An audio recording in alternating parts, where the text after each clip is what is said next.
Hi everyone, today we will talk about how to fix or how to solve Facebook upload failed. To know how to fix or how to solve Facebook upload failed, you should just go to settings here. Sorry, go to settings like this, and then you will go to apps, default apps, app settings. When you will see this list, you will go down to find the application of Facebook and you will enter.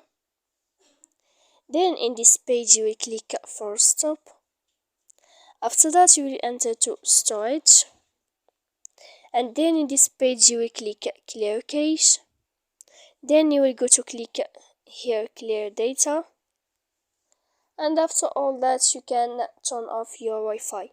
So please don't forget to support us by like and subscribe. See you next time in another video.